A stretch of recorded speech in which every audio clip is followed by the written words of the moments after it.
Love, exciting and new. Hello, Hannah Waddingham here. Have you seen the fabulous new Sun Princess? World-class entertainment, exceptional dining, and the greatest pizza ever. It's a love. Don't miss our Come Aboard sale with up to 40% off and free room upgrades. Visit princess.com or call your travel advisor to book. Princess Cruises. Terms and restrictions apply. Offer ends 2/28/25. Ships of Bermudan and British Registry.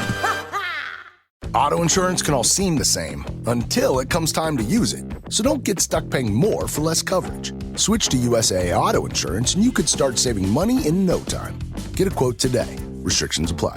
USAA.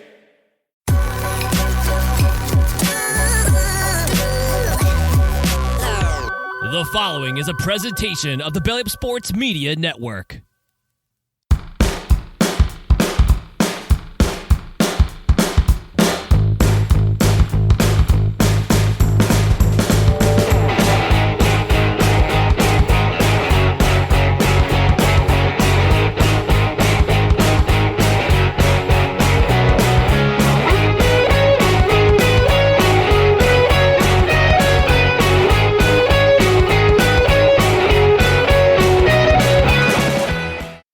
Merry Christmas once again, and Happy New Year. Thank you for tuning in to part 2 of the 2024 year in review with my friend from Fox Sports 980 Albany, Tom Goz Goslowski. In this episode, we talk about the top 5 Capital Region sports stories for the year 2024. We're going to get to it after this commercial break from our friends at Righteous Felon Craft Jerky. Righteous Felon Craft Jerky is the official jerky of Belly Up Sports. For over a decade, Righteous Felon Craft Jerky has led the American meat snack revolution by concocting delicious, adventurous, U.S.-sourced jerky recipes for uncompromising carnivores across the country. With 15 different flavors to choose from, Righteous Felon has all jerky lovers covered, and by using promo code BELLYUP, you will get 15% off your purchase at righteousfelon.com. Do your taste buds a favor today and rip into a bag of Righteous Felon Jerky.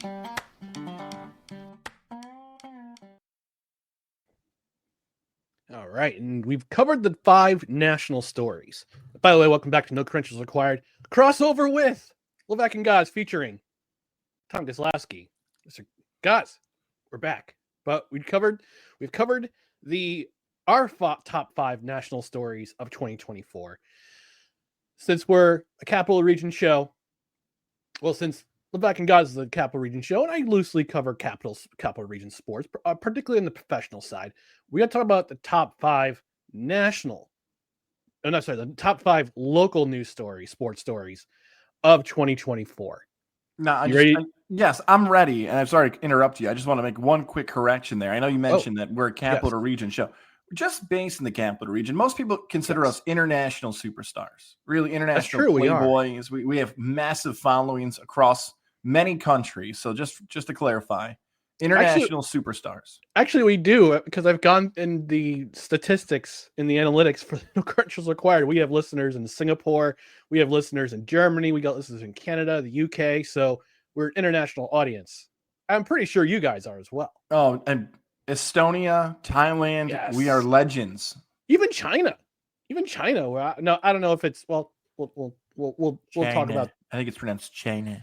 China. I don't know if it's mainland or otherwise, but we're happy that all across the world, people are listening to not only Levack and Goz, but also No Credentials Required. So, but we're going to address the top 5 Capital Region sports stories this year. And we're going to do the same thing like we did in the first part with the national news stories. We're going to go in descending order. So from 5 to 1, according to what we thought were the most important, I'd say important, but the most newsworthy stories in 2024. So I'm ready.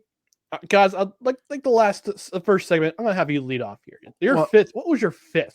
Thank you. And I think the one thing that's very fun about this 2024 list, and again, if you missed it earlier, it's our 3rd year. It is fully a tradition now, doing the recap best of stories nationally and locally here on No Credentials in the Fox Sports 95 980 podcast radio world. Woo. Is that these are truly unique to Albany. Like if you're listening to something in Buffalo or Syracuse, Rochester, the city, New York City, this isn't going to match that because these are truly, for me, at least my list, top 5 Capital Region specific storylines. I start with number 5 because of what is the Albany Patroons and the New York Phoenix. We get that towards the end of the year where, for those in the Capital Region, the history that has been the Albany Patroons, a professional basketball team that won championships, the names like Phil Jackson and George Carl. Then the Patroons come back. Will Brown, the coach, Derek Rowland Sr., the coach. We see championships come the Patroons' way and the tradition of what the Patroons are.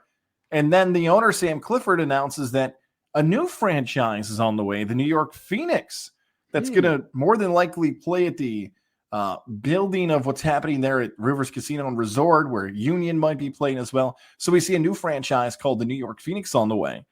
And if you're a Capital Region sports fan, you want to talk about storyline for 2025.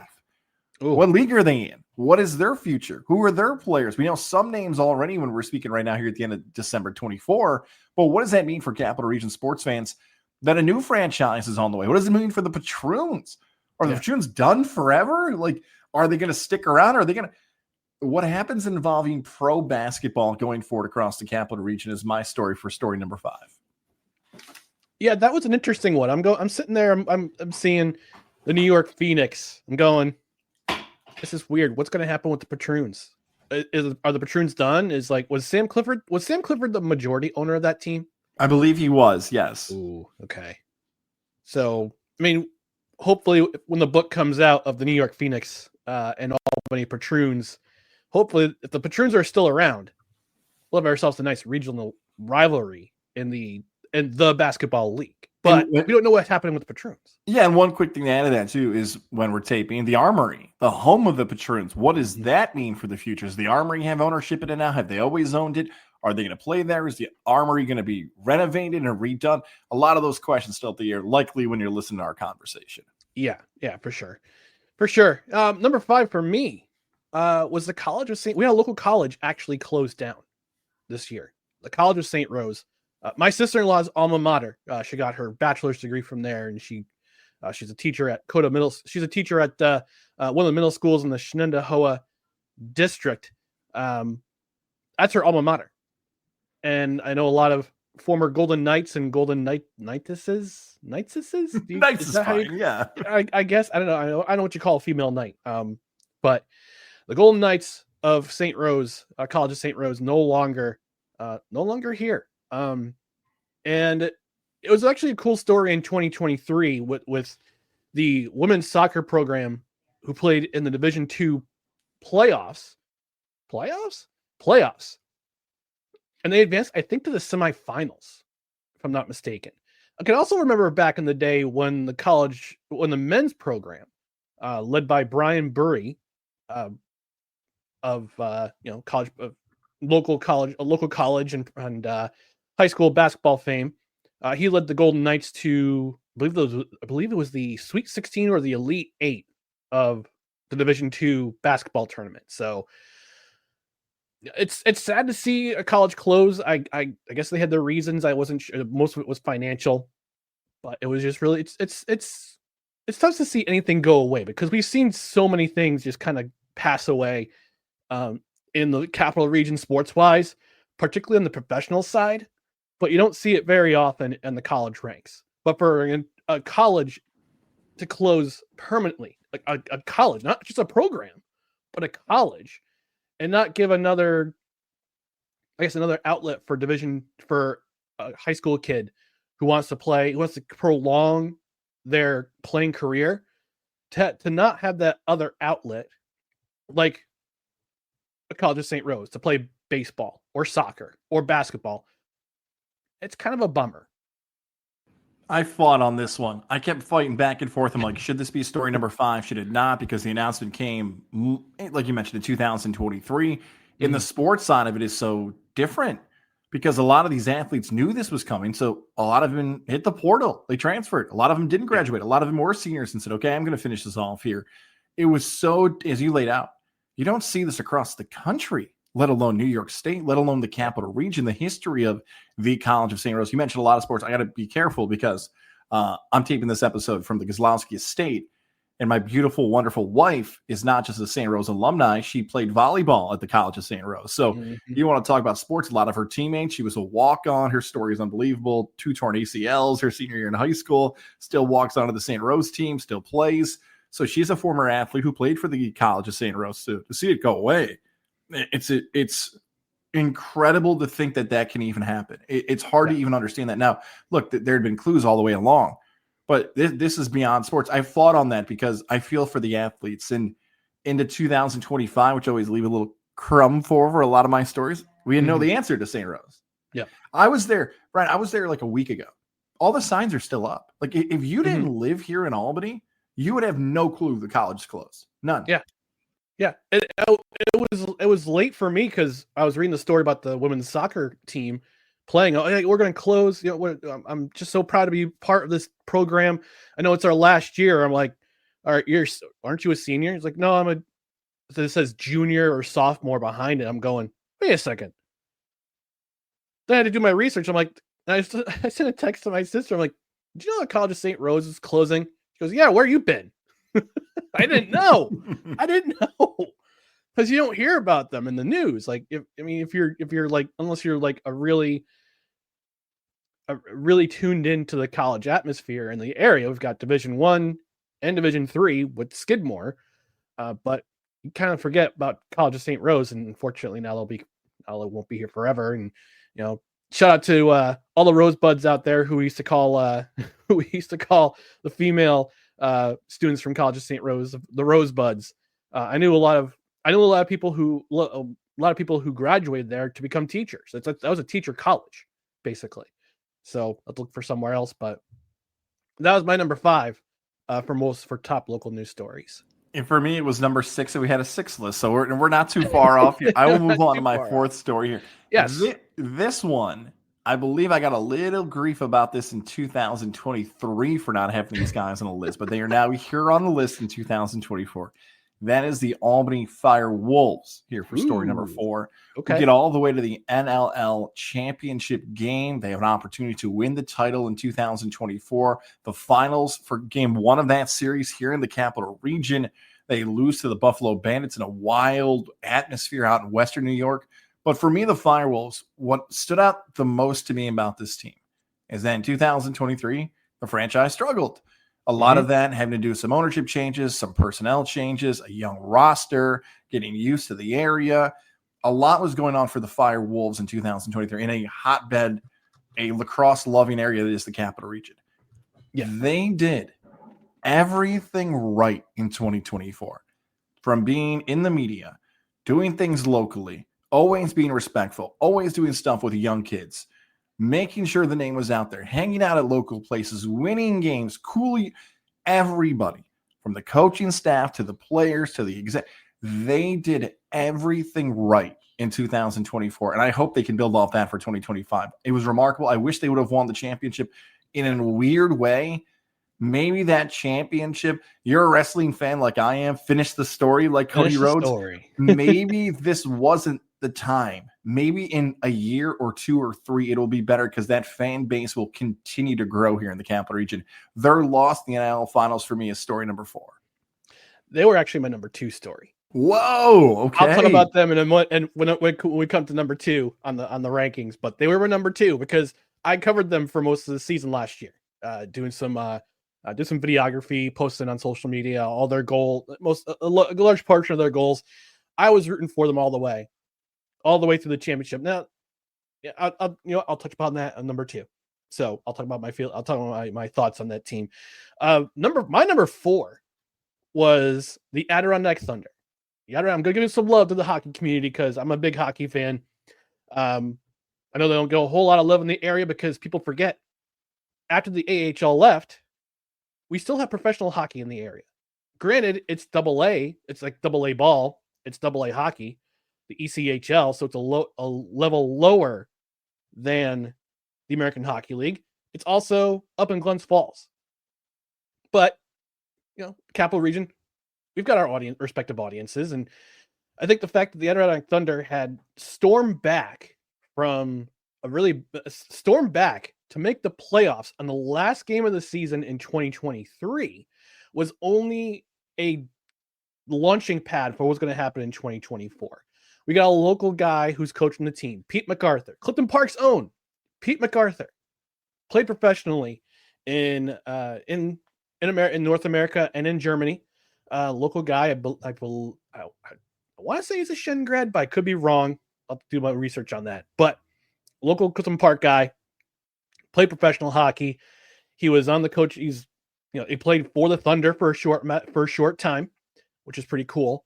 And coming back and coaching this team in 2020, coming back to the coach team in 2023, leads them to the playoffs, gets them into the playoffs on the last game of the season. They lose in the first round to the now defunct Newfoundland Growlers. By the way, Newfoundland Growlers, all-time professional sports name. It's so good. It's so good, and it stinks that they're gone because they had both a hockey team and a professional basketball team called the Newfoundland Growlers. And all of a sudden they just like up and said, "Oh, no, we're done." It's like, and they have a great logo too. They had a great logo too with the giant St. Bernard crest on their jersey. It was awesome. Anyway, back to the Thunder. So 2023 was just a launch pad for what would happen in 2024, and they wound up winning the North Division. They go to the first round, wound up beating Maine in 7 games in a nice little 7-game all-timer. They played Norfolk in the second round, beat them in 6. Then they faced the Florida Everblades, who are, dare I say, a dynasty in the ECHL. They had won the 2 previous Kelly Cup championships, and unfortunately for the Thunder, they had 2 games where they were shut out. They were actually shut out by the Everblades, and those are tough games to come back from. And they went up winning game 1. They would lose the next 3. They would win game 5 to force a game 6, and unfortunately they lost in game 6. And Florida would go on to win the Kelly Cup for the 3rd consecutive time. So like I said, it was dare I say a dynasty in the ECHL. But you got to see some guys who they love the area. And the fact that Cool Insuring Arena, formerly known as Glens Falls Civic Center, that barn is rocking again, because I try to get a ticket on a Friday or Saturday night at that place. You can't. It's standing room only. It's standing room only now. So winning does cover a multitude of bad things. And this is the case. So Glens Falls missed good hockey for quite a while. And yes, it's the ECHL. Yes, it's not quite the NHL or the AHL level. Like, I think it's one thing that Albany missed out on was being a really good AHL town. There are other reasons. I'll have to dive into that in another episode. But there's still good hockey in the area professionally. We also got the college hockey. We got Union and RPI. Union finally got themselves scholarship money, and with NIL, I don't know how NIL is going to change with Union and RPI with Division 3. The most Division 3 sports, but they're Division 1 hockey. But professionally, the Thunder, that was my number 4 on the list because of their success during the season. Got a local guy coaching the team, and it's a great story. As far as I'm concerned, it's a great story. I'd like to take about the Thunder. If they had gotten to the finals, if they had won the championship, they probably would have been as high as 2 or 3 for me. Yeah. I'll just add this other part about the Thunder. You said this about 60 seconds ago. I've gone to a bunch of games, maybe 10, taking that drive up north. It's about an hour ride for me from where I live. Yep. I don't know if I can say this about any other sports venue or sports team in my entire life. Now, look, you might struggle to find parking. You might struggle to stay in line for too long for a beer. Your favorite team might lose. Stuff happens at a sporting event. You might walk away and be like, you know what? I had a great time, but I have never had a butt at an Adirondack Thunder game. I have always had a great time. Beer's cheap, food's good, lines are good, atmosphere is awesome. That is a great place to watch a sporting event. Even if you're not a diehard hockey fan, that is a great atmosphere, like you said, at the Cool Insuring Arena. I gotta ask though, what's your go-to beer at Cool Insuring Arena? You go to a Thunder game. I believe if it's still there, I thought it was like a $4 Labatt. Didn't they have a $4 Labatt on the north side of the ice? I think so. I usually get their. I just get the Northwest. I like to support local brewers because I'm currently going to school for my craft brewing certification. Ooh. Shout out Cornell University. But I always get the Northway Brewing Power Play Pilsner. Yum. It's so good. So good. It's got the Gunner, the Thunder mascot on the logo. And it's got the font and the logos. It's awesome. Shout out to Northway. That was my favorite beer in 23. The one with the orange. I think it's Sunrise, right? Something like that. Oh, yeah, Sunrise Pilsner. Oh, so good. So good. So good. All right. That was our number 4 stories. Number 3, maybe this is higher for you guys, but for me, number 3 was your hero, Gerry McNamara, coming to Siena College to coach the men's basketball program. We all know Goz's love for Gerry McNamara. Going back all the way to 2003 when Syracuse won the national title, Gerry McNamara was a part of that team. Also had one of the most legendary performances in Big East tournament history as well. If you know the reference, you know the reference. Stick around with the after playing career. Stuck around Syracuse, became an assistant with Jim Boeheim's program. I believe he was vying for the head coaching job when Boeheim announced his finally retiring. That went to Adrian Autry. But then Siena had the worst season in program history with only 4 wins in 2024. And they said and this is coming after a couple of good seasons, a couple pretty good seasons under Carl Marciello, if I'm not mistaken.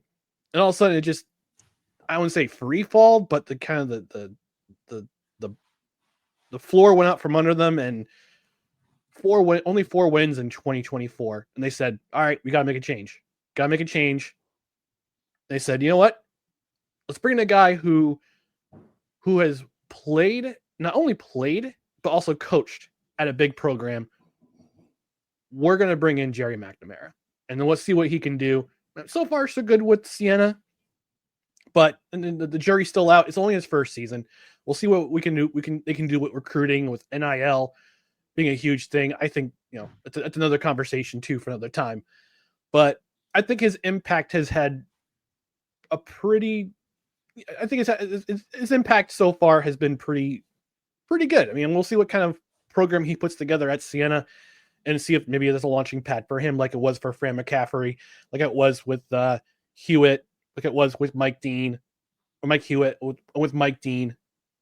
We'll see what happens with them, to be determined. But right now, Siena College, your Saints, Gerry McNamara is your coach.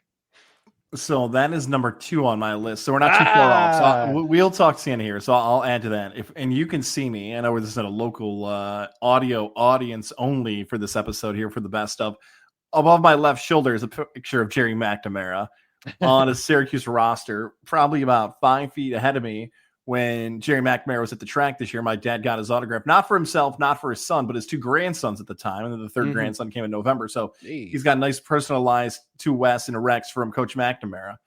Yeah, and the thing about Siena, Coach Carm, who was there before, I liked him. I enjoyed him. I thought he did a fantastic job. If it's not for COVID, that team's in the NCAA tournament in 2020. Yep. They're in contention. If Rick Pitino is probably not the coach of Iona, they might get to a 2nd NCAA. We can do the ifs and buts. Any sport, any level could do that. Yep. It didn't work out his final season.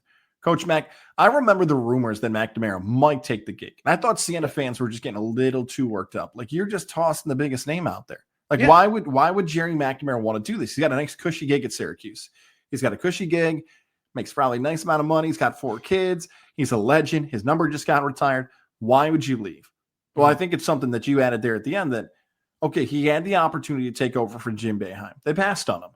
So now here's the situation that comes next. It's almost like these squares. Like if I do option 1, option 2, option 3, option 4, the options were better for him to go to Siena because if he does well, he can stay. He can make it his job for the next 10 to 15 years. If he does really well, and rooting against Adrian Autry would be odd, but maybe he goes back to Syracuse and takes over for Autry. The other option was that if he stinks at Siena, maybe he finds another gig in New York as an assistant or what. Or the 4th is that what if Adrian Autry got let go and he blew out the staff? Now McNamara's coaching career might be done because of one of the reasons he got the gig. was because he was a legend at Syracuse. He doesn't have that connection anymore. So Right. do I think he can be a good head coach at Siena? So far, so good. I did a hit with Brian Higgins out at Central New York, and they asked about McNamara, and I said, here's the thing Siena fans have to remember. It is a marathon, not a sprint.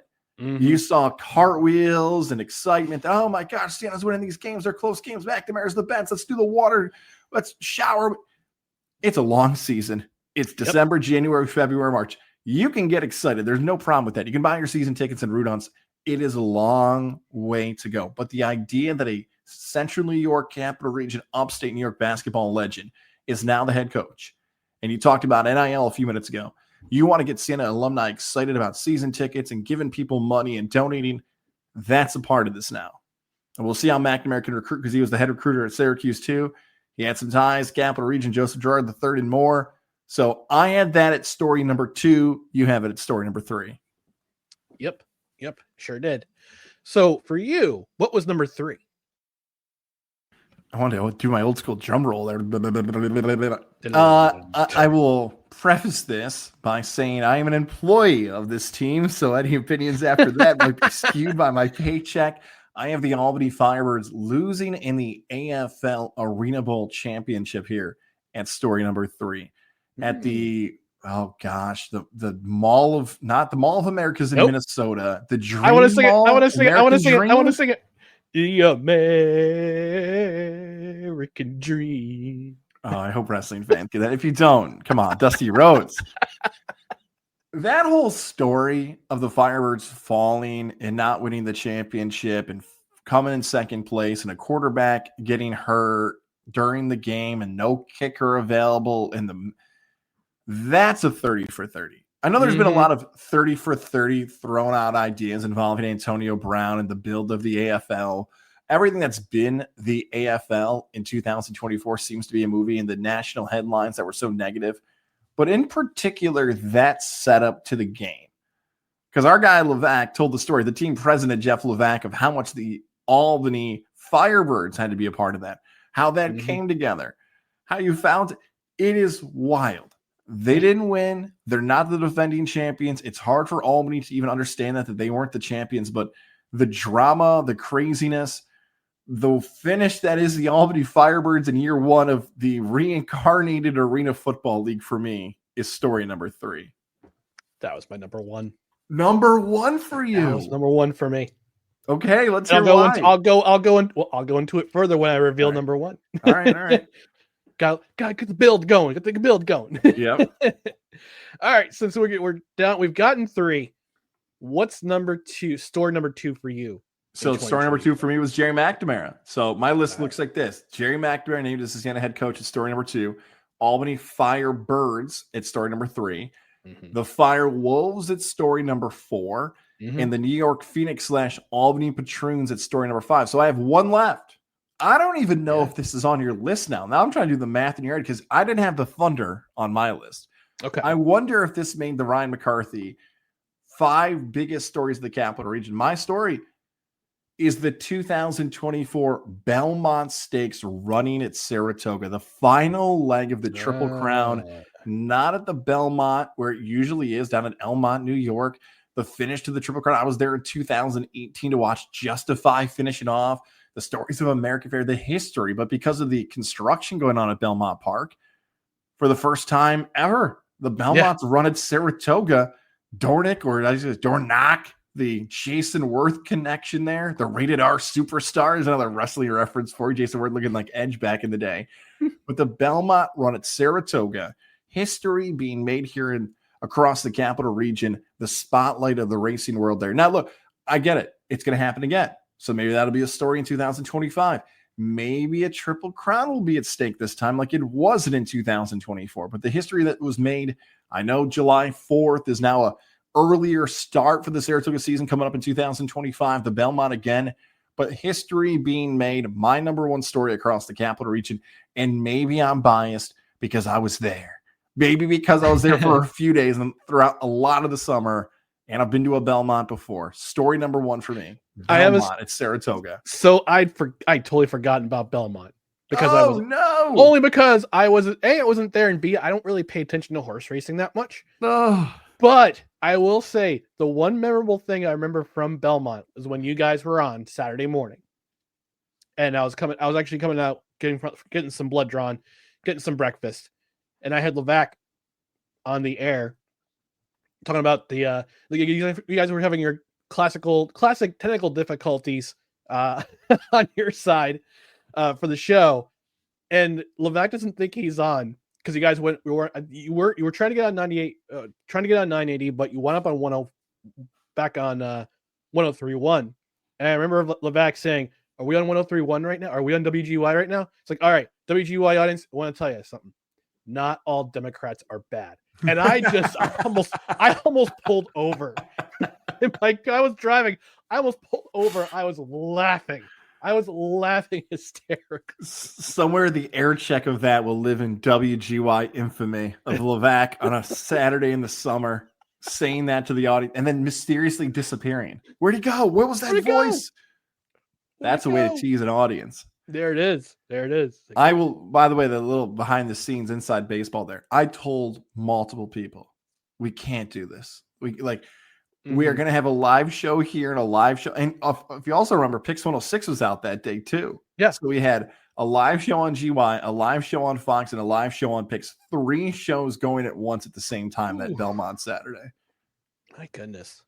Hopefully you'll never have to do that again. But you probably will. No, I won't. Not touching those other 2 stations. Somebody else can figure that out this time. All right. So my number 2, as I mentioned before, was the Albany FireWolves. Had one of the most dramatic improvements, single season improvements in local, not only local history, but I imagine National Lacrosse League history. Because in 2023, basically what happened, the way I remember is this. 2022 inaugural season, lots of interesting things going on. Joe Rositaritz, former Albany player, leaves the team. He signs with Philadelphia. Granted, he's a restricted free agent, so I think it was franchise tagged. So Albany got a bunch of picks back for that. GM Glenn Clark, head coach GM Glenn Clark says, all right, you know what? I'm just going to strip this team down to the studs. We'll have a year of pain. We'll come back in 2024. 2024 will be stronger than that. And the plan worked. Only 3 wins in all of 2022 or 23 for the Albany FireWolves. Come back in 2024. And it just felt like something just felt different. The first game I went to, the home opener I went to was against Buffalo. In December. And I remember going to that game, and I'm seeing this game, and they're playing Buffalo. And Buffalo right now is the dynasty in the National Lacrosse League. They have one of the best players in history coaching their team in John Tavares. They got some of the best. They got arguably the best roster constructed right now. Veteran-laden team, plus some young guns.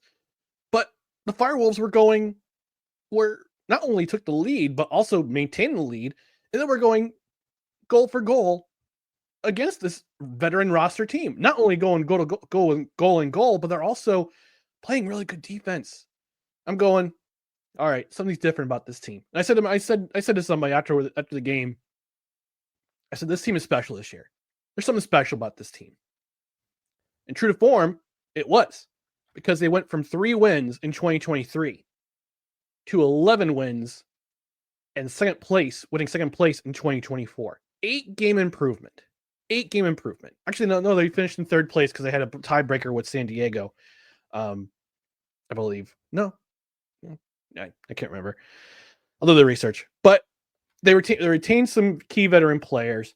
They bring in Alex Simmons, who becomes the Rookie of the Year, leads the team in scoring. They bring in a bunch of guys who are veteran present. Keep some key guys. Wilkinson was one of the key guys they kept. He's captain of the team now. He's great guy. They bring in some guys who are at the trade deadline. Bring in some veteran guys who have played deep into the playoffs before. They have Dougie Jamieson, who is one of the best goaltenders in the world. Another save by who? Dougie. But to see this team mature throughout the season, they go to the playoffs. They beat Halifax. by the way, if you missed out on that whole playoff game in Halifax, somebody from the Thunderbirds did try to fight someone in the crowd late in the game. I don't know if you remember that. I think I remember that episode. I sure do. It was like back-to-back days because something happened at the Firebird game and the Firebirds game same weekend. Yeah, it was the day after because it was the Orlando Predators playing it was the Albany Firebirds kickoff. It was their first game back at MVP Arena. And somebody from the Predators tried to fight somebody in the stands. And then the day after, somebody from the Halifax Thunderbirds tried to fight somebody in the stands. So it was a wild time in Albany. 2024 was something else. It really 2024 was just, what a year. But they go on to play San Diego in the semifinals. They beat them in 2 games, which sets up a match against Buffalo. And I was secretly hoping that Albany would come out and support the team. Well, much to my chagrin, a lot of Buffalo fans showed up, and it's like, oh, man, like I don't want to see any orange in the stands. And it's like you go in, and then like there's like a sea of orange on one side of the building. It's like, come on, Albany, what are you doing? But they lose in 2. They fought hard, and I'm excited to see what happens this year with the FireWolves. Now that they bring in Dyson Williams, who is one of the best players in college lacrosse over the last couple seasons, they bring him in. He was a number 1 pick in 2023, and they bring him in, and he's lighting up he's scoring key goals so far this year. So in 2024, and hopefully we'll see what happens in 2025. Hopefully they can get themselves back to the playoffs. Hopefully they can win themselves a cup in 2025. Yeah, one thing to add to that, just because on a radio side of the audience, they might have missed this from earlier, that I mentioned the FireWolves, that it's such a young franchise. Like the difference between the FireWolves, the Patroons, and the Firebirds, I underestimated the impact of what the name Albany Firebird meant because there was a group of people who never went to an Albany Empire game, but went to Albany Firebird games. There are people who have gone to the Albany Patroons because they went when they were younger. It's not a disrespect or a diss or anything to the Albany FireWolves. It's that no matter what market it is, Albany, Syracuse, Rochester, Des Moines, Iowa, Sioux Falls, South Dakota, Orlando, Florida, to think we're going to walk into a city and carve out a piece of the pie that is not just the sports audience, but the entertainment audience, and get some of that is incredibly difficult, especially in the time of there's so many different entertainment options now in 2024 into 25. The fact that the Albany FireWolves had, because look, I saw the same thing you're talking about involving Buffalo. The Buffalo atmosphere, and you know what? He posted this, so I don't mind sharing this. Paulie Walnuts, who is like the biggest Firewolf and Phoenix / Patroon fan. I know he had a connection with the Albany Empire way back when. He's like, I don't know if Albany will ever be like this. Well, the Buffalo Bandits didn't start in 2022. No. The Buffalo Bandits have been around for a while. So to think like a fan base is going to pack a place with 20,000 people, paid tickets, or however you want to view the 18,000, it's hard. Look, even the Albany Empire thing back in 2018, when it was a packed house in the MVP Arena, how many of those tickets were paid for? How many were free? How many people just wanted? That's not a shot to George Manius or anybody who did it, but like, it's hard. It's incredibly difficult. So the FireWolves success should also be, a little asterisk there of this is good. Look how quick they did it. Yeah. And look, you compare Buffalo to Albany. Albany's had a lacrosse team before the FireWolves came to town. They had the attack from 2000 to 2003. They left because couldn't bring people in the arena. Now, I got to give credit where credit's due to the FireWolves. They signed for 3 more seasons on their lease at the end of this season, which is great because it tells you that they're committed to Albany, unlike the attack, who are now the Georgia Swarm. Fun fact. They're committed to the area. Oliver, can't remember his name. Oliver Marty. Yes, Oliver Marty. He's committed to keeping lacrosse in the area, and you see it with all the camps they do. They see it with all the local outreach they do, doing camps, doing player appearances. Some of the guys are on your show. Coach Clint Clark's been on your show too. Wouldn't want to get into it Tilly with him on the ice. But you look at Albany. they're starting out. Buffalo has been in the league pretty much since its inception in 1992. I mean, lacrosse is huge all across the state, from Western down to Long Island. You can build an audience, you can do it well, and you can do it the right way, which is what the Albany FireWolves are doing. And I hope that if it comes to them going to the championship again, we'll have a better showing in the audience. We'll have a better showing at the box office this time around. But yeah, I mentioned Paulie. You mentioned Paulie. He has his own section at FireWolves games, which is funny. I told him too. I'm like, dude, we miss you at Fire. I missed you at Firebirds games or at Empire games. If you're listening, Paulie, we miss you. Yeah, I think that's the end of the year stuff always, and I've mentioned this a few times, makes you look to 25.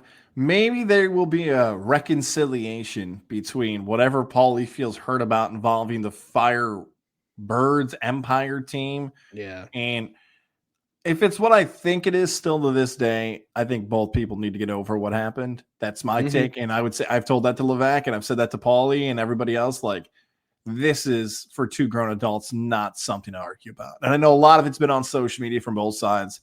Yep. Enough. Like, we're here for the guys. Come on. Make up. He's a grown man. Look, yeah, he's rooting for the Firewolves and Patroon/Phoenix. Everybody's got a budget. They can't go to everything. So that's true. That's true. But yeah, I miss seeing that guy at arena football games. Speaking of arena football, my number one story, local story of 2024, Capital Region sports story, is the return of the Arena Football League, is the return of the Albany Firebirds. Not the Albany Empire, the Albany Firebirds. And covering this team from pretty much pillar to post, covering this league from pillar to post was, at least for the first month, it should be its own 30 for 30. Because you had a commissioner who owned a part of the league, allegedly not say allegedly, but he ghosted he ghosted players for paychecks, getting thrown out of hotel rooms, like just disappearing from the face of the earth right after the league starts. But you have 8 franchises who are committed. You had 8 franchises who were committed to playing out the year, fulfilling their contracts, fulfilling their commitments, because one guy, Jeff Fisher, Mr. 8-8 himself, stepped up into the role of commissioner and said, "We're going to play this season. We're going to adjust some things. We're going to make some adjustments. We're going to do some things, and we're going to commit to the rest of the season." That included your Albany Firebirds. And yes, they didn't have a lot of the names that you would have seen a couple of seasons ago with the Empire. You wouldn't have the same quarterbacks like a Sam Castronova, like a Tommy Grady, or like Malachi Jones. You don't have those guys anymore, but you had your Darius Princes. You had some of the holdovers from the Empire, like a Trayvon Shorts. You had you just had guys who had stayed around, but you also had new names come and be standout players for the Albany Firebirds. And they played throughout the season. They finished in second place. They go to the championship, and unfortunately they fall short against Billings, who was a really good team. I got to see that game live and in person. Made the trip all the way from Saratoga down to the American Dream. The American Dream. And it's just funny that once was the Izod Center. But critics panned the fact that the Arena Football League was going to have Arena Bowl, their championship game, in a mall. But when you really think about it, this was probably the best marketing plan for the Arena Football League. 100%. I can't wait to hear your take. I totally agree on that. And I'm glad. I feel like we're both in the minority. I'm sorry to cut you off there, but I feel like we're both in the minority on this, because that is exactly the right take. Go right ahead. Yeah. I mean, it's not, and not just because Albany was in the Arena Bowl, is because the fact of the matter is, yes, you had makeshift bleachers for both sides. People could buy tickets, get a VIP access. My one critique is, with the media credentials, get back to me sooner, please. Hopefully that straightens out. Hopefully that straightens out with Arena Football 1. But you had people just walking by, doing their shopping, going to the water park in the mall. Yes, there's a water park in that mall. Just kind of walking by and going, what's going on? Is that football game? What are these field goal posts? What's these rebound nets? What is going on here? And they would just stop and look at the game while it's going on. And I'm going, this was brilliant marketing. This is great marketing. You can pan it all you want, and it's on national TV. It's still on national television on CBS Sports Network. They actually had their entire playoff schedule on CBS Sports Network, which was really cool. So the fact that they were laughed at, this league was laughed at for the entire season, from a commissioner that ghosted everybody, who said he would show up, but he ghosted everyone, to Jeff Fisher taking over, to having your championship game in a mall. They survived, and those 8 franchises are now going to a new league. I remember the day that Levack announced, "Yeah, we're leaving the Arena Football League." I'm going, okay, there's one of two directions we're going in. Whether they're going back to the National Arena League, which would be, wouldn't be great, or they're going to the IFL, which would be a complete new set of rules, complete new. I don't know if you've watched the IFL at all on the YouTubes or the internets. This wild atmosphere that we have called the internet. This vast world. But it's a completely different set of rules than what we're accustomed to seeing in Albany. So the next day when Levack announces, yeah, we're going to be forming a brand new league. It's called Arena Football 1. Jerry Kurtz is going to be in charge. He's going to be the CEO. Jeff Fisher is going to stay on as commissioner. Like, we're getting the band back together in 2025 is what he's saying. And he says that we're going to bring the 8 franchises who were there the year before. We're going to bring them to Arena Football 1. We're going to expand. So, and they've announced some expansion teams. Wilkes-Barre just announced their team name today. They're known as the Wilkes-Barre Mavericks. So Wilkes-Barre Scranton Mavericks. Sorry, I can't leave out Scranton, the Electric City. So number one for me was not just the Albany Firebirds, but everything surrounding the Arena Football League in 2025. And I got this shout out to my buddies Tim Capper and Cliffy D from Montreal. My buddy Tim, he is the owner and founder of arenafan.com, and seeing him post COVID, like I hadn't seen him since 2019. Like to see him and my buddy Cliffy D after that, and just dapping it up, all smiles. To see them live and seeing this league come back, it was a great thing for the area, and hopefully going forward, it's a lot more stable, and we can have a great league from 2025 onward. We touched on what it means to be a brand, what it means about marketing. I'm totally with you on your take, because non-traditional, so I'm talking Twitter, Facebook, Instagram, TikTok, that was the talk, was the game in the mall, the brawl in the mall, the non-traditional feedback that game got from outlets like Barstool Sports, credentials required, and others. Like, that was the positivity of that game. If you played that in Albany or played it somewhere else, Billings, Montana, it would nowhere close to the same amount of feedback it got on non-traditional media outlets. Yeah. That's a victory.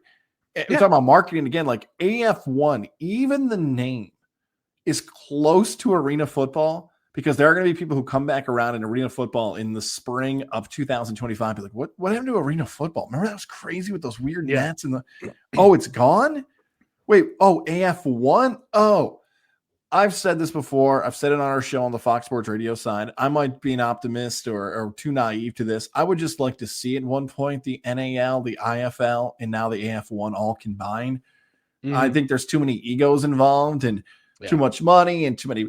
That won't happen. It would be nice if you really want to be a true competitor, but I don't know what the end goal is for a lot of these leagues. If it's just to make money or have someone in the venue, I don't know. I don't know what the end goal is. It's the rules. It's the rules, because maybe both NAL and IFL play different rules than traditional Ironman or traditional arena football. They play, quote, indoor football now, but you have basically no.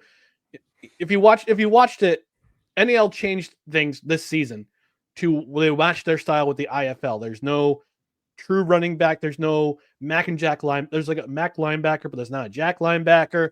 Like if you watch the IFL and you compare it to arena football, the rules are just totally different. If the goal is to win in that respective league for your respective city, fine, great. If your goal is to make a ton of money and you think staying as a winner in those leagues is wonderful. If your goal is to make a ton of money and saying, hey, the arena football product is all of these cities, I just don't know. So that probably will never happen. It makes it interesting for what the AF1 is going to be viewed as. But like a phoenix rising from the ashes, how many years in a row are we going to do the Albany football franchise goes through craziness? Maybe I'm too close to the situation. Maybe my opinion is a little bit jaded by who my co-host is on a daily, the team president of the team. I feel like some of the drama makes it more intriguing. You know, we just talked about non-traditional media outlets. There are ways in which it's so much harder to get a content take show to break through and have people actually ask questions and care about it on a consistent basis, whether it's the coaches show, the league move, the uniform changes, the drama that's going on involving the roster. If people are talking about you, it's not a bad thing. And because of the drama, look, I'm sure Levack's stress level and blood pressure would be a lot better if not a lot of these changes happen. Antonio Brown, right. But gosh, it's always in the news. I mean, was that 3 years in a row? I think we've had this on our show. Different names, different coaches, different styles, and it continues to be on. Yeah, I remember different leagues. Yeah, different leagues. I remember the Nashville game. It was 5 days after the opener against Orlando, and Levack sweating because of what happened with CBS Sports. Was it CBS Sports? NFL? No, it's NFL Network. Network, yeah. They were originally going to broadcast the game, but NFL Network said, pull the plug on this, so we're going to do something else. So all of a sudden it goes to YouTube. I'm like, Todd McCloskey's back, baby. That's exactly right. People think it's about what the product was. They saw Todd McCloskey doing a game and said, we're out. And Boo Boo Santini, my friends. They can't put me on the CBS Sports Network? What? Yeah, but Dave Ryan on there? That fossil? Get me out there. Look at that face. I mean, come on. I mean, I will say, to be fair, Albany's own Ari Wolf. Nothing wrong with Ari Wolf. Love the name Ari. Like, a legend. Love that guy. I'm ready for Vice Sports. Come on, Vice. You guys got to put me on, right? I like Dark Side of the Ring. I can go on a Sunday on Vice Television. I'll grow my hair back. Whatever you guys want. I'm ready to hold the mic. Yeah. Todd McCloskey on Vice. The Dark Side of McCloskey. You can even make a series about me. I'm ready. Oh, I can't wait for the Dark Side of Arena of AF1. maybe don't air that before the game or during the season. Okay, maybe not. Yeah. Maybe a couple of years from now. Vice would do a great job with it. Although it would be intriguing to do like a redux of the Arena Football League, everything that happened in that first month leading up to the end of the 2024 season, and then 2025 season we begin, and then it's just a nice lead up. Would be hysterical. It would be not hysterical, but intriguing, because I would want to hear the stories. I mean, we get some of the stories from the back. We get some of it on air. It's going to be on record, but off record. Like all the conversations off record, bring them to on the record with Jerry Kurz, with Jeff Fisher, who I saw who was rocking a Hawaiian shirt during the Arena Bowl, by the way, looking all Biz Kaz during the Arena Bowl, which is pretty cool. I will say this: if you listen to Levack and Goz weekdays 4 to 7 and on demand on Apple, Spotify, and the iHeart app, or wherever you get it, you get a lot. You know, those on-record, off-record conversations, I'm willing to say the things you really want to hear aren't too far off from what you hear when we talk about it. And I can say that with confidence. And the stuff you don't hear, Levack actually doesn't know. In the sense of like they haven't told him. Right. I don't know because they haven't told me. That's right. The excuse. That's the excuse, but that's the reason I get. That's actually the reason. People are thinking he's dodging my question. No, that's actually the truth. He just legit doesn't know. Because he's actually, what's great about him having a show is that, and what's refreshing about it is that he's completely honest about everything that's going on. It's just like people ask him a question. Well, I don't know that because I don't know. Like I need to get in more information from Mike or from Gelcher or from Andy or from the commish himself. And to the credit, I know I'm kissing up to him here at the end of it. That's what's made them popular. That's why there was such a great following around the Firebirds, is because the fans aren't getting lied to. You know how many people get lied to about their entertainment, media, sports? Like, no, that's about as authentic as you're going to get. And that's why a lot of people love that team. Yeah, absolutely. All right, we're coming up to the closing of the year, my friend. To our No Credentials Required audience, where can people find you on social media, on the air, off the air? Where can people find you?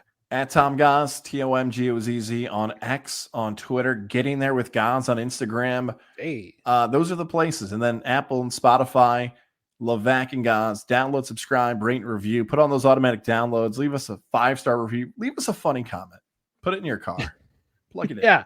I know Spotify can leave comments now. I'm still waiting for the first one, the No Credentials side. But to the audience of Levack and Goz, you can find No Credentials Required on the same platforms that Goz mentioned for Levack and Goz. I do want to do a little bit of bragging this year, because I did not expect this out of the blue. I looked at my stats as we were recording today, which is December 20th, 2024, the year of our Lord 2024. I did not expect this to happen, but for the first time, we achieved over 2,500 downloads, which may not sound huge to a radio audience like yours. But for me personally, for the last 4 years of blood, sweat, tears, sometimes almost mental breakdowns of trying to get this podcast to where it is now, it's huge. It's huge. And I love the fact that I've Dustin as my co-host. And I thank you for letting me be a part of the show occasionally when I make my drop-ins at Mohawk Chevrolet. Or part of the show. I mean, I was a part of the show in July. I had to be co-host for a hot minute, for a hot 3 hours, for the drive home. So, but thank you for being a part of like this crazy podcast and the friendship that we have both on and off the air. It means a lot to me. Well, thank you, my friend, and same to you as well. And I know I said this to you in the summer of 24, and I'll say it again here in the winter of 24. We've watched this grow from day one. To hear the numbers, to hear the success, to hear a non-traditional platform is going to traditional. You're getting that side of it. Start looking around. I know I've mentioned upstate New York cities before. There's not a lot of No Credentials Required in those Rochester, Buffalo, Syracuse, Geneva, Ithaca, Cortland. Like, start looking around. Like, there's not a lot of shows like this, and people are noticing to watch this growth, man. I'm thrilled for what 2025 is going to look like for you. Yeah, and we want more cred heads. We want more. We cred heads. We need more cred heads. So Tuesdays, 7:05 Eastern, we're live on YouTube. Recordings available the next day. Also on Saturday mornings at 10 a.m. Occasionally, we do a Friday happy hour. Drink some adult beverages and talk about sports. Or, I know Treehouse Brewing just opened up their Saratoga locations for cans only. So I'll be drinking one tonight during a live show. But yeah, they'll be on 7:30s usually on YouTube, Twitter, Facebook. I mean, you can find us anywhere. We'd love to have more cred heads come by, help the show grow, help it become, help us break our mark that we just set this year for over 2,500. Let's get some more people in there and let's have some fun. Join the conversation. You call them cred heads. I'd like to call them McCarthy minis, kind of like Scott's Tots, where hopefully in 25 you start reaching out to local schools, and like Michael Scott in that famous Office episode, you start paying, hey, Mr. McCarthy, let our dreams come true. That could be you in 25. The McCarthy minis, or just very small people. They don't have to be students, just short people. Ryan's Rugrats. Yes, there you go. Boom. I can't promise you. I can't promise you that I'll pay for your college. I'll at least try to pay for your laptop batteries, but no one has really zoomed in or focused in on the shorter people demo in the podcast world. This could be you in 25. It's true. Ryan's Rugrats. And we are occasionally a family-friendly podcast. Unless you listen to the Three Rails Metro Hockey podcast, where one of my co-hosts is a filthy mouth, and we had to put the parental advisory label on that. But we try to keep No Credentials Required FCC family friendly, so it's a good time. Although occasionally you like Shrek, you'll get the adult jokes in there too. Thank you, my friend. Merry Christmas, Happy Hanukkah, Happy Kwanzaa, Feliz Navidad, Happy New Year. Looking forward to an exciting 2025. Yes, absolutely. Thanks, guys. Appreciate your time, man.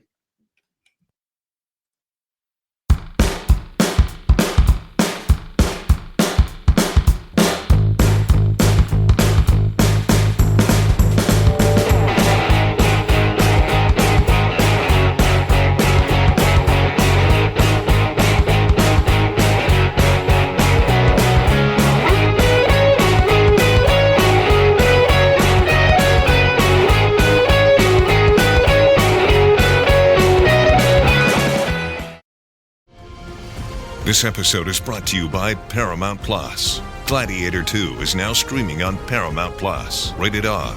Years after the death of Maximus, Lucius is forced into the Colosseum after his home is conquered by tyrannical twin Roman emperors. With the future of the empire at stake, he must find strength and honor to return the glory of Rome to its people. Gladiator 2, now streaming on ParamountPlus.com.